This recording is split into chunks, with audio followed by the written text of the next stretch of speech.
Since there is no love in my life, I must have something to replace it, so I replace it with hate. Constant hate. Constant reminder to hate. That's all you started with, too. Then I've come full circle. It's time for me to die.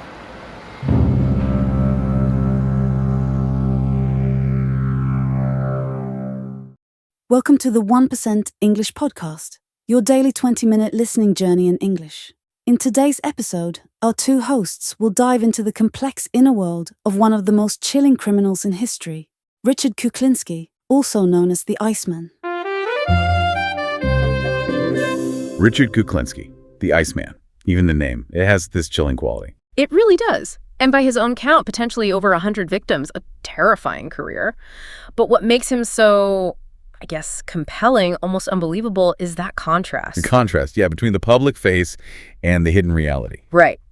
A notorious contract killer, using just about every brutal method you can think of: guns, strangulation, poison, blunt force. Horrific stuff. But then he's living this apparently normal family life. Quiet New Jersey suburb, looks like any other dad on the block, presenting himself as, what, a businessman? Yeah, various things. Legitimate businesses or seemingly legitimate. Ice cream truck, video production, an arcade. All while behind that suburban door, he was this ruthless, utterly remorseless killer. So our goal today is really to try and penetrate that mask, understand the psychological landscape that allows for that kind of contradiction. To really get the making of the Iceman, you have to go right back to the start. At the beginning, Jersey City, New Jersey, 1935.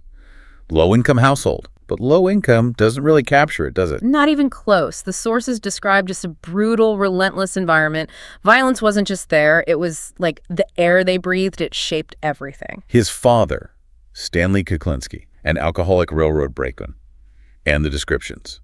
Not just abusive, but a truly nasty son of a bitch. Yeah, inflicting regular, severe beatings on the kids. Sometimes his wife, Richard, talked about him just coming in and smacking you for no reason, no warning. And Richard recalled this specific feeling, this impersonal feeling his father gave him when he beat him. Like, it wasn't anger, not really discipline, just cold, detached power. It's not just the physical pain, it's the dehumanization, teaching him that violence could be inflicted without emotion, almost like a chore. A terrible lesson. Yeah. And the impact. Horrific. Permanent. Stanley's beatings actually led to the death of Richard's older brother, Florian. At age 7. And the family just covered it up. Erased. Yeah. Swept under the rug. Yeah. The silence, the denial. No wonder Richard later said he hated his father, unequivocally. Glad he was dead. It's not just dislike, it's this deep, deep resentment from profound trauma. That cold impersonality of the violence seems like a foundational lesson. And it wasn't just the father. The mother, Anna Cecilia McNally, worked in a meatpacking plant, described as a zealous Catholic, but also physically abusive. Equally so sometimes. Apparently. Richard called her a cancer who destroyed everything. Said she beat him with broom handles, sometimes breaking them on him. Just raw, uncontrolled fury. And yet, this strict Catholic upbringing, he was an altar boy. An altar boy, yes. But he rejected the faith later, found nothing in it. Which, wasn't surprising. That profound inconsistency. Being taught about love and forgiveness while experiencing relentless abuse. It must warp your whole understanding of the world. Love, pain, discipline, violence, all tangled up until that turning point. And this shift shows up in some really disturbing ways very early on. Pathological behavior, cruelty to animals. Which is often a red flag, right? A precursor for later violence against humans. A well-documented one. And the examples are just sadistic. Tying cats' tails together, driving over a clothesline to watch them rip each other apart. That's horrific imagery. Throwing cats in incinerators, watching them burn, kicking dogs off roofs, tying them to buses to be dragged. Why? What was the motivation? Often, he said, just boredom, looking for excitement, a pastime. But what's even more disturbing is his reaction after these acts. What was it? He'd feel disgusted that it wasn't more challenging, didn't give him enough of a thrill. That points to a profound lack of empathy, a desensitization to suffering, and it escalated quickly, from animals to humans. When I was a young man, I found out that if you hurt somebody, they'll leave you alone. Good guys do finish last. When I tried to leave everybody alone, just do my own thing, everybody just wanted to hurt me. Until one day I just decided, well, I've had enough of this picking. And I went upstairs and I took a bar, which the clothes used to hang on in the closet.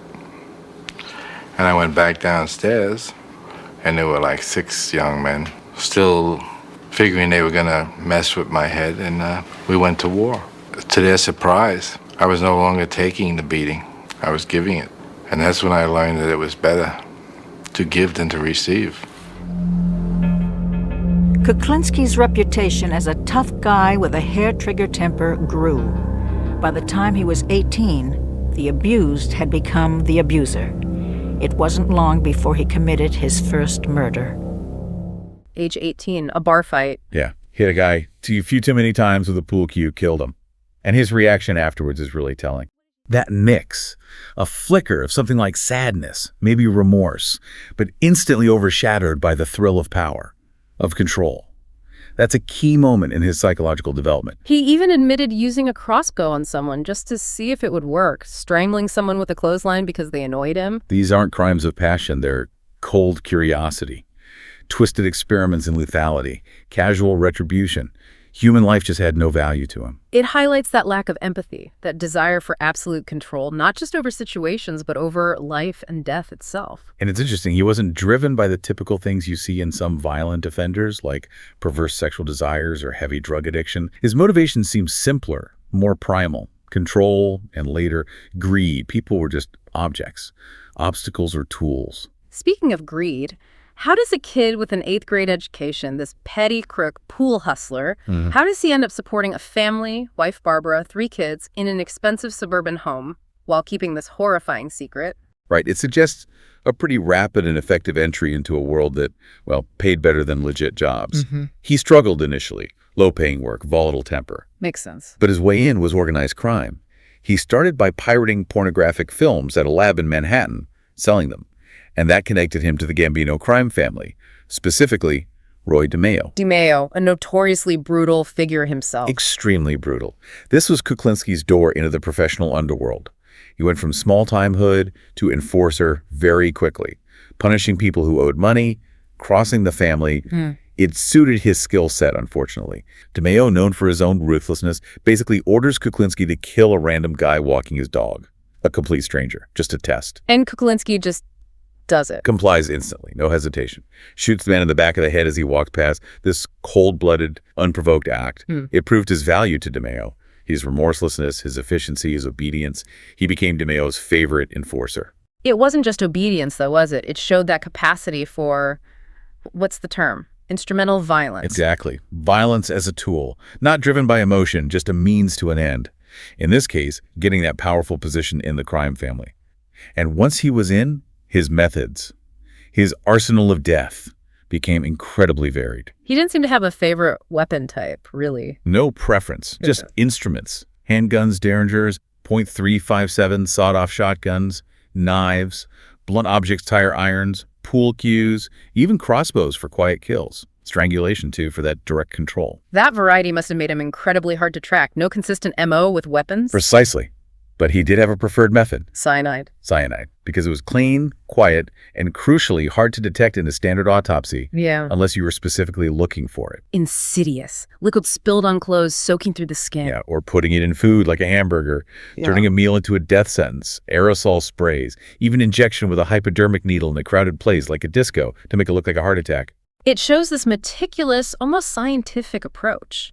He wasn't just a brute. He was a problem solver, finding the most efficient, untraceable way. And he learned these specialized techniques from someone, right? Robert Pronge. That's right, also known as Mr. Softy, an ice cream vendor. Kuklinski said Pronge was extremely crazy that taught him a lot about using chemicals. It just shows the dark networks he moved in, always refining his lethal craft. Always improving his methods of extermination, and then the body disposal, just as varied, just as disturbing. Dismemberment. But he preferred a butcher knife to a chainsaw. Said chainsaws were too messy, bits of meat, the smell. He'd use cologne, lots of it, to mask odors, pouring entire bottles on the walls sometimes. And placing bodies or parts in 55-gallon drums. Often cutting off limbs to make them fit, then filling the drums with concrete, dumping them. Pragmatic, utterly detached. But the most famous method, the one that gave him the nickname. The Iceman. Freezing bodies. storing victims in industrial freezers for months, even years. Why? To confuse the time of death. Exactly. Making it almost impossible for forensic pathologists to say when the murder happened. That Louis Masguet case is a prime example. Body found with ice crystals on a warm summer day. Couldn't have happened recently. A deliberate, cunning tactic to mislead police. It highlights his intelligence, his calculation. He also practiced remote dumping. Depositing bodies miles away. Rivers, park benches, woods. Just getting rid of the evidence. He even claimed he fed victims to rats in caves. So that's disputed. No evidence found. But even without the rat story, the pattern is clear. Bodies are just inconvenient problems to be solved. And the motivation behind all this, primarily just greed. That's what he always said. Greed and profit. Charging at least 5 figures a hit. Tens of thousands. It was his profession. But the emotional detachment, that's maybe the most unsettling part. Saying killing doesn't bother me at all. I don't have a feeling one way or the other. Comparing it to changing a tire or picking out the garbage. Just a mundane task. No emotional weight. He even said violence didn't give him an adrenaline rush. Only sex did. Killing was disappointing in that regard. Can you imagine? Killing wasn't a thrill. It was just a job. A cold transaction. And liking to look them in the eye as they died. Wanting to be the last thing they saw. Watching the surprise, the shock, the blank. It's not just killing. It's about total psychological domination. Witnessing that final moment of control, absorbing that last flicker of life, it confirms his power over them. He wasn't just a killer, he was an executioner relishing the final assertion. So you have this remorseless, efficient killer operating for decades. How did he keep it secret for so long? That brings us back to the mask of sanity. That meticulously crafted double life, completely hiding his criminal world from his family, his neighbors, projecting this perfectly normal facade. The successful businessman image. Nice house, middle-class neighborhood. And his wife, Barbara. She suspected something illegal, right? Because the lifestyle, the cash. Yeah, but she intentionally didn't ask, adopted this don't ask questions policy. Probably out of fear given his volatility. A survival mechanism. The kids were apparently never in trouble. On the surface, they look like the all-American family. Totally normal. And that ability to seem normal, even wholesome, while hiding such darkness. It's a hallmark of psychopathy. It makes people like him so dangerous because they defy our expectations of what evil looks like. Barbara described him as having two sides, didn't she? Good Richie and bad Richie. Which really highlights that extreme dissociation, that compartmentalization. Good Richie. Apparently a hard worker, provider, incredibly affectionate father, especially to his sick daughter, Merrick. Cared for her tenderly night after night. Described as a loving husband, enjoyed being home. A dedicated family man. Said he'd move heaven and hell for his kids, even kill everybody in this room for them. He wanted to show them the good side of life, not the bad side. It suggests this really fractured self. One part yearning for normalcy, love. Embraced total depravity. Bad Richie, who emerged unpredictably, explosively, uncontrollable rage, smashing furniture, severe domestic violence against Barbara. Broke her nose 3 times. Tried to run her over, choked her unconscious, caused miscarriages. Just brutal. And while he didn't physically abuse the kids, there was emotional abuse, psychological manipulation, fear. That time he killed his daughter's dog because she came home late. Chilling, a calculated act of cruelty to inflict maximum emotional pain. Terror. It's this unbelievable contradiction, capable of immense tenderness and immense cruelty, seemingly without any internal conflict, like 2 separate people living in one body. The Christmas Eve story is maybe the most potent example of that dissociation. Right. He's celebrating with his family Christmas Eve, leaves the house. To collect a debt. Kills the man, shoots him in a car, noise so loud his ears rang, then drives home. And calmly starts assembling toys for the kids. Annoyed about putting a wagon together. Annoyed that he couldn't get the damn wagon together.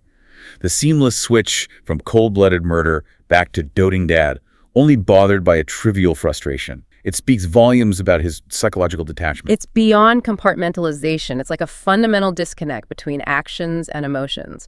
He just didn't process the horror, the impact, the morality like a neurotypical person would. The violence was externalized, completely separate from his internal world, allowed him to function with that chilling efficiency in both roles. An extreme example of dissociation enabling horrific acts without psychological fallout for him. 30 years. But eventually, things started to unravel. Law enforcement catches up. The predator makes mistakes. New Jersey State Police Officer Pat Kane, a dedicated investigator. Started building a file, right? Linking Kuklinski first to burglaries, then to unsolved homicides. 5 of them. where Kuklinski was the last person known to see the victims alive. That persistent work led to Operation Iceman, a joint task force, NJ Attorney General's office, the ATF's sole mission, get Kuklinski. And the key was the undercover operation. Incredibly risky. ATF Special Agent Dominic Polifrone, alias Dominic Provenzano, spent 18 months infiltrating Kuklinski's circle, posing as a Mafia hitman. A year and a half. That's intense. And Kuklinski, maybe feeling untouchable by then, just talked. Boasted about his methods to Polifrone, cyanide, freezing victims, confirming the Iceman nickname the agents had given him without him knowing, detailed killings connected to the store, his front. Those conversations must have been chilling for Polifrone, but gold for the investigation. Invaluable evidence. Then Polifrone set the trap, offering to sell Kuklinski pure cyanide for a planned hit. Knowing Kuklinski's pattern, he usually killed his suppliers, right? To tie up loose ends. Exactly. So Kuklinski was planning to kill Polifrone after the deal. It was this incredibly high-stakes game, both intending betrayal. So the meet happens. December 17th, 1986, Kuklinski goes to get the cyanide. But Kuklinski, always paranoid, gets suspicious. Insists on testing the stuff on a stray dog first. Has no effect. He knows something's wrong. It was a slip-up by the team, but it also showed Kuklinski's ingrained caution, his quick thinking. But they still got him. Arrested him shortly after at a roadblock near his home. He was huge, 6'5", 300 pounds, resisted fiercely. His wife, Barbara, was even briefly charged for interfering. Just chaos. So the arrest finally happens. What about the legal aftermath? Initially charged with 5 murders, weapons violations, convicted in separate trials for killing Gary Smith and Daniel Deppner. Then he pleaded guilty to murdering George Malaban and Louis Masquet. Getting consecutive life sentences, ensuring he'd never get out. Right. He also confessed to the Paul Hoffman murder, wasn't tried for it, and later, from prison, dropped another bombshell. Confessed to killing NYPD detective Peter Calabro. Got another 30 years for that. So minimum 60 years. Ineligible for parole until he was 111, essentially a life sentence many times over. And those confessions from prison, they became the HBO documentaries, the Iceman tapes. His family actually got paid for those. Controversial, but it happened. Okay, so we have all these horrific details, the crimes, the double life, the capture. How do we actually make psychological sense of someone like Kuklinski? This is where forensic psychology comes in. And specifically, the work of Dr. Park Dates, a forensic psychiatrist who did this extensive 13-hour interview with Kuklinski. His assessment is crucial for understanding the mind here. What were his key findings? Deeds identified 2 primary personality disorders that really shaped Kuklinski: antisocial personality disorder and paranoid personality disorder. Antisocial personality disorder. That's often associated with psychopaths, right? Lack of conscience. Exactly. Profound lack of conscience, remorse, guilt, impulsivity, deceitfulness, aggression. And Dietz looked for those childhood indicators we talked about, the animal cruelty, the violence before age 15, disregard for rules. Kuklinski ticked all those boxes. Dietz also mentioned a possible hereditary component, something about fearlessness. Yeah, he suggested a potential genetic basis for Kuklinski's almost complete lack of fear. He just didn't experience fear the way most people do, which, would allow him to commit these crimes without the usual psychological distress. Most people feel fear about all sorts of things. Public speaking, let alone murder. Right. But Kuklinski could face extreme danger, even death, and feel very little. Like that whole fear response system was just missing or severely dialed down. Which brings us right back to that nature versus nurture question. Precisely. Dietz stressed this. Maybe there was a genetic predisposition, this fearlessness. Yeah. But the nurture part, the horrific abuse, the father's cold beatings, the mother's rage and coldness. Dietz said it made it impossible for that child to grow up and form strong attachments and loving, caring relationships. So instead of becoming, say, a risk-taking pilot or surgeon, someone who uses that fearlessness in a pro-social way, the environment tragically pushed him towards criminality. It was this awful combination. Born with a certain wiring, perhaps, and then profoundly warped by trauma. A perfect, terrible storm. And the second disorder, paranoid personality disorder, how did that fit in? It sounds almost counterintuitive for a successful criminal. Wouldn't paranoia make you less effective? That's what you might think. But Dietz's insight here is really sharp. Paranoid personality disorder means deep distrust of others, inability to form close bonds, quick to anger or retaliate if feeling slighted or betrayed. Dietz argued this paranoia actually helped Kuklinski. It prevented him from having real friends or close associates who could eventually betray him. In the dangerous world of organized crime, trusting no one, keeping everyone at arm's length, it became a twisted advantage. It contributed to his long run as a successful contract killer. His social deficits became professional assets. So the combination, antisocial, with no empathy or remorse, and paranoid, with deep distrust and isolation, it created this perfect storm for a hitman. That was Dieth's conclusion. It allowed him to be emotionless, fearless, remorseless. His inability to feel guilt or fear meant no hesitation. His paranoia kept him vigilant against betrayal. These personality flaws became major advantages in his criminal career. It turns our usual understanding on its head. His very deficits fueled his success in that world. Which ties back to dissociation and the mask of sanity, that extreme ability to detach emotions from actions. It allowed him to perform horrific acts, dismemberment, murder without internal conflict. Like a soldier in combat maybe, but applied to cold-blooded killing in everyday life. And that detachment let him maintain the mask, appear totally normal on the outside, the loving family man, while being this prolific killer. It really challenges our idea of what a monster looks like, doesn't it? Forces us to think about how darkness can hide behind such an ordinary facade.